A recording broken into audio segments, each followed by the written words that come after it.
क्या होता है पता है क्या यार, ये काटो ये काटो ये काटो, यहाँ पे बोलेंगे यहाँ पे बोलेंगे, ये करने के चक्कर में फिल्म की जो सोल है, जो कैरेक्टर का जो फील है वो निकल जाता है। दा दा दा भाई, वो एक्चुअल में फील होता है फिर जब हम ऐसे टाइप के मूवीज देखते हैं। आई have immense respect for the Indian army. एक ही सिंगर है लेकिन उसको 4 लोग गा रहे हैं अलग अलग से, कैरेक्टर का गन ऐसे घूम रहा है, उसके साथ में कैमरा घूम रहा है, तो वो जो ट्रीटमेंट होती है ना, वो हमें फील होती है अलग। Brother to my left, brother to my right, together we stand, together we fight. थोड़ा बहुत गलत हो गया होगा शायद डायलॉग, एक रीडिंग में मेरे को इतना याद रहा, थोड़ा आगे पीछे हो सकता। मैं बोलना चाहूंगा हमारे आर्मी के बारे में। क्या होते हैं वो लोग, कितने स्ट्रांग होते हैं। उनको इमोशनली स्ट्रांग होना है, उनको फिजिकली स्ट्रांग होना है, इतनी स्ट्रेंथ लानी है कि हम लोग देश की सुरक्षा भी कर सके और उसके साथ में अपने फैमिली को भी हैंडल कर सके। और ये चीजें हमें फील होती है जब हम ऐसे टाइप के मूवीज देखते हैं। So I have immense respect for the Indian army. Salute है। लेकिन मूवी क्या बनाई है भाई बॉर्डर 2। मैं इतना स्केप्टिकल था इस मूवी को लेके, क्योंकि जैसे ही लोग अनाउंस करते हैं कि इस फिल्म का नेक्स्ट पार्ट आने वाला है, वो इसलिए आता है क्योंकि लोगों को पता होता है इसका पहला पार्ट चल चुका है और अभी इसका अपन सेकंड पार्ट बनाएंगे। बहुत ऐसा कम होता है कि जब लोग ऑलरेडी सोच के रखते हैं कि इसके हम लोग इतने इतने इतने पार्ट में इसको शूट करेंगे, उसके लिए वैसी स्टोरी भी चाहिए होती है। लेकिन जो पुराने फिल्म होते हैं उसका रीमेक अगर बन रहा है तो इसका मतलब यही है क्योंकि उनको फिर से उस मूवी को लेके पैसा छापना है। उसमें कुछ गलत भी नहीं है, उनकी मूवी वो बनाए फिर से छापे, लेकिन उसको अच्छा होना उतना भी इम्पोर्टेंट है। नहीं तो फिर लोग क्या बोलते हैं कि यार क्यों ही बनाया पार्ट 2, अच्छा होता नहीं बनाते, पहली मूवी की लेगेसी तो बनी रहती। लेकिन बॉर्डर 2 के साथ ऐसा नहीं है।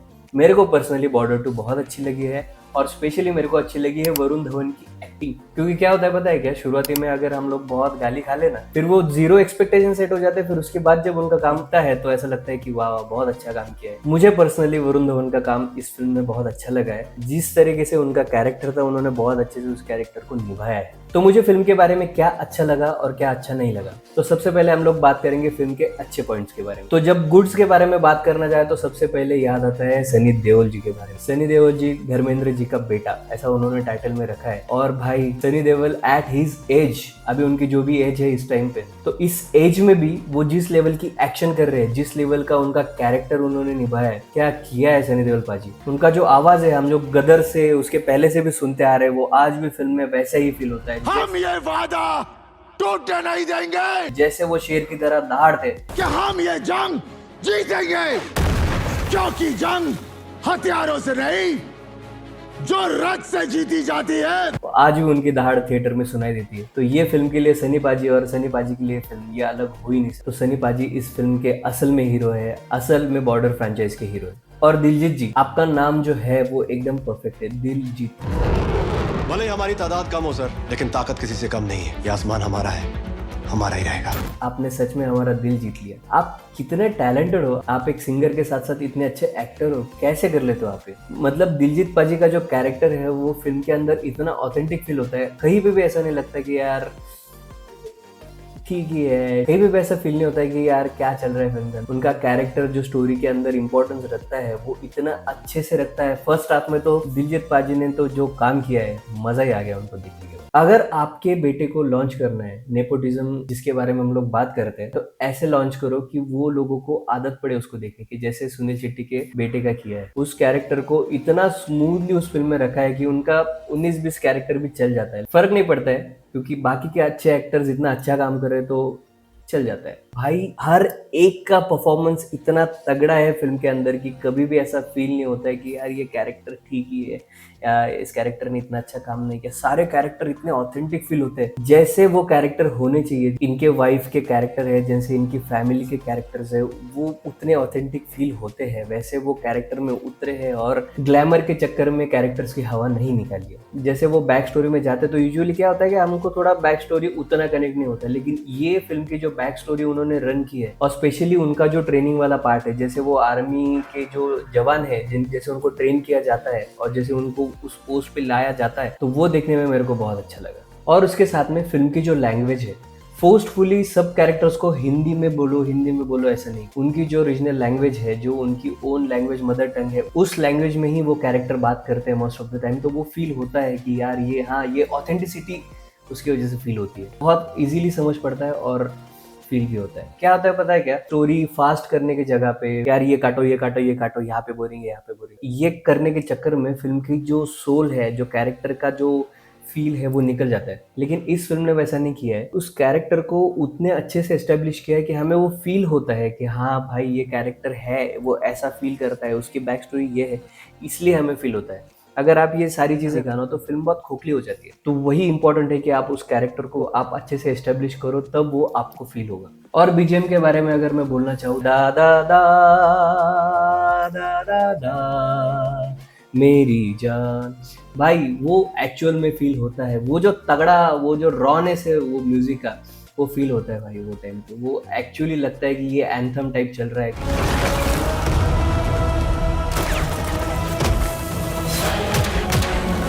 हिंदुस्तान हिंदुस्तान, वो फील होता है भाई। और संदेश से आते हैं, वो तो भाई ओजी सॉन्ग है, और जितने अलग सिंगर्स ने इसको गाया है इस बार, मजा आ गया। दूसरा मेरे को एक चीज फील होती है कि यार अगर एक कैरेक्टर को एक सिंगर का आवाज देना तो वो थोड़ा ज्यादा अच्छा लगता है, क्योंकि एक ही सिंगर है लेकिन उसको 4 लोग गा रहे हैं अलग अलग से, तो वो आवाज किसका है वो ज्यादा अच्छे से फील नहीं होता है मुझे से। अगर पॉसिबिलिटी हो तो ऐसा करो कि एक कैरेक्टर को एक सिंगर का ही आवाज दो, तो उससे क्या होता है वो और ज्यादा कनेक्ट होता है। जैसे दिलजीत पाजी को उनकी आवाज थी, लेकिन वो फिर सोनू निगम के आवाज में भी गा रहे हैं, तो वो थोड़ा सा मेरे को ऐसा डिस्कनेक्ट फील हुआ। जितने लोगों ने वो गाना गाया है, as per the audio, I love that song. जितना प्यारा पुराना वाला गाना था संदेश से आते हैं, ये वाला भी उतना ही प्यारा बना है। मैं बीजीएम के बारे में बोलना चाहूंगा कि बीजीएम जो है फिल्म का, जो पॉइंट पॉइंट पे आता है वो इतना अच्छे से चलता है। और सबसे स्पेशली मैं बोलना चाहूंगा कि वो पार्ट, सारे जवान घर से जा रहे होते और उस टाइम पे पीछे वो कीबोर्ड चालू होता है, टा टा टा टा टा टा।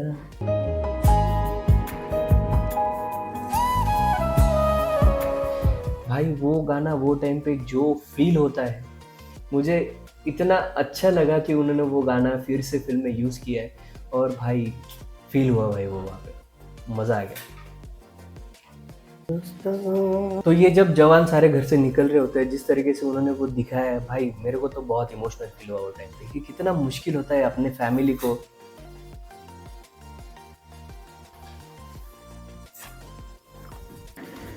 तो जिस तरीके से उन्होंने दिखाया है कि जवान जब घर छोड़ के जा रहे होते हैं तो कैसा फील होता है भाई, कितना मुश्किल होता है अपने फैमिली को, अपने बच्चों को, अपने वाइफ को, अपने मम्मी पापा को घर पे छोड़ के सरहद पे चले जाओ लड़ने के लिए, और पता नहीं आप वापस आओगे या नहीं आओगे। बहुत बुरा फील होता है वो टाइम पे। और जिस तरीके से उन्होंने वो सीन को हैंडल किया है, बहुत अच्छे से हैंडल किया है। मैं एक्चुअली इमोशनल हुआ था जब जवान घर से जा रहे थे, जाते हुए लम्हो जरा ठहरो, वो बजता है, वो फील होता है। और जब दिलजीत पाजी का कैरेक्टर बस में जाने वाला होता है और उस टाइम पे उसके पापा जेब में से पैसे निकाल के उसके देते कि भाई रख ले, क्या मोमेंट था वो। मुझे कमेंट में बताओ कितने लोगों ने आप में से ये चीज़ फील की है कि ये इतना इमोशनल सीन है, कि ये हमारे साथ भी होता है कि जब भी हम लोग घर से कहीं निकलते हैं तो हमारे पेरेंट्स लोग हमारे हाथ में पैसे देते हैं, और वो चीज़ भाई जो फील होती है, उनका जो प्यार है वो फील होता है।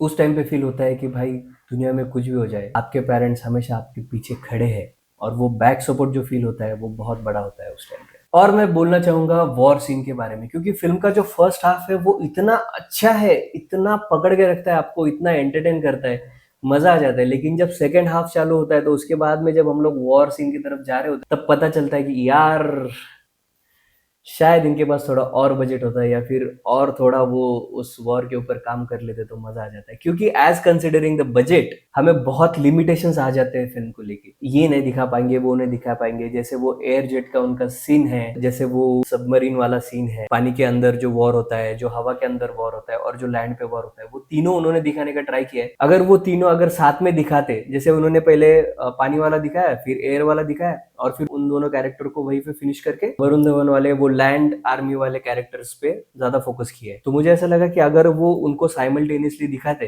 कि जैसे थोड़ा पार्ट पहले लैंड का हो रहा है, फिर थोड़ा वाटर वाला हो रहा है, फिर थोड़ा एयर वाला हो रहा है, तो वो स्टोरी में थोड़ा हुक करके रखता, मुझे ऐसा पर्सनली लगता है। लेकिन फिर उन्होंने वो पहले वो खत्म कर दिया, फिर पूरा फोकस लैंड के ऊपर रखा है, जो कि बहुत खींचा है उस चीज को। एक टाइम तक ठीक लगता है, लेकिन फिल्म की लेंथ भी बहुत बढ़ जाती है उसकी वजह से। एक तो पहले हाफ में ऐसा लगता है कि कब हो गया भाई इंटरवल, इंटरवल हो क्यों नहीं रही है। ऐसा नहीं कि फिल्म बोरिंग है, लेकिन ऐसा लगता है कि अभी तक इंटरवल हुई नहीं। मुझे पर्सनली लॉन्ग लेंथ फिल्म्स बहुत अच्छी लगती है देखने के लिए, लेकिन हर कोई ऑडियंस वैसा नहीं होता है, तो थोड़ा उस ऑडियंस के हिसाब से फिल्म की लेंथ ज्यादा हो गई। वॉर सीन शूट करना ये बिल्कुल भी आसान काम नहीं, बहुत ज्यादा मेहनत लगती है भाई एक वॉर सीन शूट करने के लिए। मेरे को पूछो, मैंने एक एक्शन शॉर्ट फिल्म बनाई थी लेवल, जो यूट्यूब पे है, मैं यहाँ पे आई बटन पे डाल दूंगा, आप देखना। उस फिल्म को बहुत अवार्ड्स वगैरह मिले हैं उस एक्शन के लिए जैसे मैंने किया था, लेकिन मेरे को वो पता है कि वो एक्शन नॉट दैट इजी, और मैंने उसको बहुत थोड़ा लिमिटेड ही रखा था। लेकिन ये तो इतना बड़ा वॉर है, इतने लोगों की फाइट चल रही है, वो दिखाना बहुत मुश्किल होता है जैसे वो शूट कर। अगर हम उस बजट को कंसीडर करेंगे तो बजट के हिसाब से war scene was pretty good. लेकिन मैं ये जो बोल रहा हूँ ना कि ये बेटर हो सकता था, तो मैं उसको ट्रीटमेंट वाइज बेटर बोल रहा हूँ। जैसे आपने उरी देखी है, तो उरी में जिस तरीके से वो कैरेक्टर फाइट करता है, जैसे वो कैमरा एंगल जूप जूप करके जो कैमरा एंगल्स चलते हैं, वन कंटिन्यूस शॉट जिसमें वो कैरेक्टर के पीछे पीछे पीछे कैमरा जा रहा है, और फिर वो कैरेक्टर घूम रहा है, वो कैरेक्टर ऐसे जा रहा है, ऐसे करके कैमरा हिल रहा है, कैरेक्टर का गन ऐसे घूम रहा है, उसके साथ में कैमरा घूम रहा है, तो ये जो फील है ना, ये उस ट्रीटमेंट की वजह से आता है। जैसे आप धुरंधर को ले लो, जैसे आप उरी को ले लो, तो वो जो आदित्य धर का वो जो टाइप है, जैसे वो एक्शन को दिखाते हैं, जैसे वो कैमरा एंगल्स को घुमाता है, जैसे वो म्यूजिक का यूज करते हैं, तो वो जो ट्रीटमेंट होती है ना, वो हमें फील होती है अलग। तो इस ट्रीटमेंट का सारा खेल है। तो आप लेवल भी देखना जाके, मैं ऐसा नहीं बोल रहा हूँ कि मैंने बहुत बाप काम किया, लेकिन मैंने ठीक ठाक काम किया है। आप देखो एक बार, आपको अच्छा लगेगा देख के। तो उस सीन का जो ट्रीटमेंट होता है, उसके वजह से वो सीन स्टैंड आउट करता है। तो बॉर्डर 2 में मुझे कुछ कुछ सीन बहुत अच्छे लगे,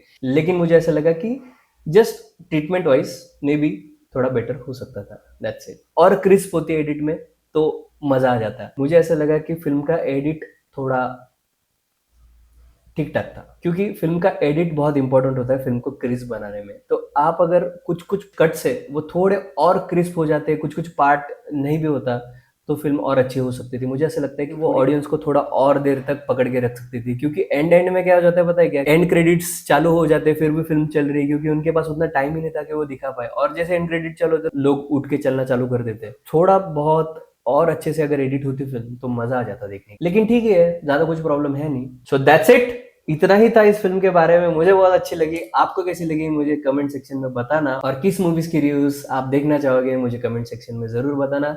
मैं मिलता हूँ आपको नेक्स्ट वीडियो में, तब तक के लिए बाय बाय, जय हिंद, वंदे मातरम।